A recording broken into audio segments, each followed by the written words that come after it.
Hi, my name is Jared, and this is Horror Obsession. Today, I want to talk about Terrifier 2, written and directed by Damien Leone. Terrifier 2 is making waves for pushing the boundaries of gore and slasher effects in much the same way the original Saw and Hostel did back in the day.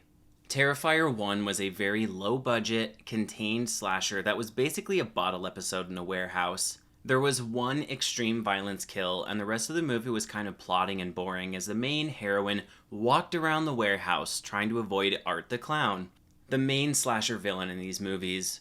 Overall, it was a fine movie, but the lack of budget was obvious and the story was basically non existent.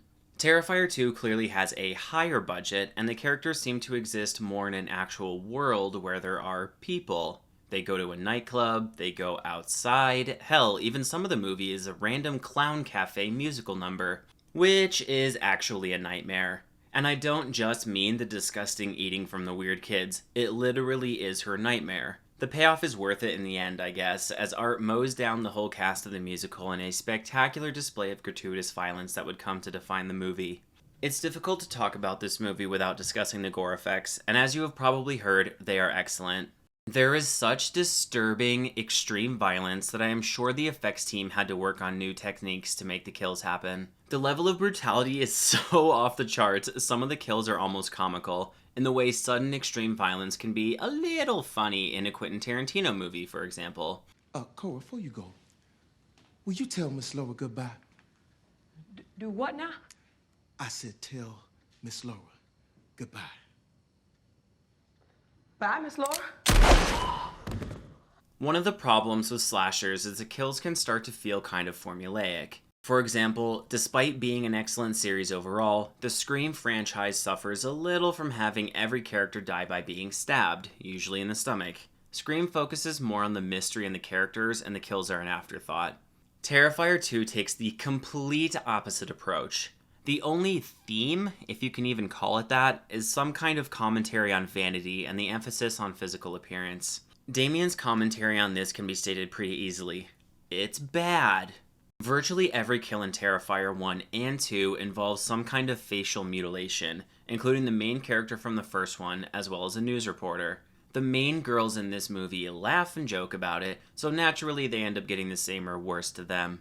Terrifier 2 shows such demented, creative, absurd ways of torturing and killing someone that it actually becomes quite disturbing. I am rarely disturbed while watching a horror movie anymore, but Terrifier 2 pushes the boundary as much as any movie I have ever seen. The bedroom scene is so crazy over the top, it's probably the most brutal, memorable kill in any horror movie. I don't even think I could get away with describing it without getting this video banned by YouTube, so you'll just have to take my word for it. The horrific violence is definitely on par with something like the original Martyrs, though the deeper philosophically disturbing elements from Martyrs are totally missing from Terrifier 2. The dialogue is really shallow, though it does serve to set up whatever the next kill scene is, so I guess in that sense it serves its purpose. The B-plot of the girls going to a Halloween party and Brooke putting Molly into Sienna's drink without her knowing is kind of interesting. This is the only time in the entire film the characters feel real at all, and there is a glimmer of good writing and acting in there, but for a movie that is 2 hours and 18 minutes long, this is hardly a significant portion of the movie. There is rarely any reason at all to have a slasher movie be this long, and while watching, I could not help but continue to evaluate each scene as potentially one which should have been edited out. The entire musical number should have been gone, everything with the clown girl should have been cut, and a whole lot more. It is sort of weird because usually when I feel a movie is too long, I think about which scenes could be cut to keep the overall plot intact, but in this movie's case, there isn't really an overall plot to begin with. Some of the scenes don't even lead into the next scene, so they are obvious cuts. And the way I like to conceptualize this is the way Trey Parker puts it, which is you need to turn ands into buts and therefores. Each individual scene has to work as a kind of funny sketch. You don't want one scene that's just like, well, what was the point of that scene? We found out this really simple rule that maybe you guys have all heard before, but it took us a long time to learn it. But we can take these beats, which are basically the beats of your outline, and if the words "and then" belong between those beats, you're f***ed, basically. You got something pretty boring. What should happen between every beat that you've written down is either the word therefore or but. Right? So what I'm saying is that you come up with an idea and it's like, okay, this happens, right? And then this happens. No, no, no. It should be this happens, and therefore this happens. But this happens, therefore this happens. So a good story isn't Sienna goes to school, and hears about the reporter's murder, and her brother gets in trouble for roadkill. The correct way is the brother gets in trouble for roadkill, therefore he does blah blah blah. But something becomes an obstacle.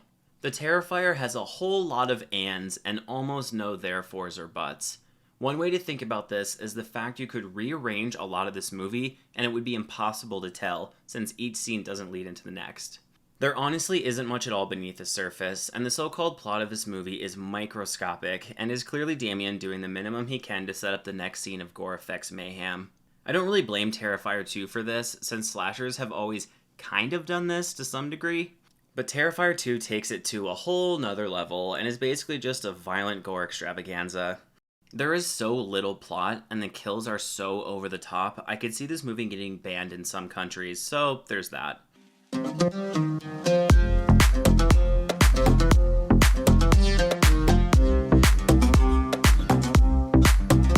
If you are a rabid horror fanatic, this is probably a movie you should check out, if only as a sort of dare to yourself to see if you can stomach it.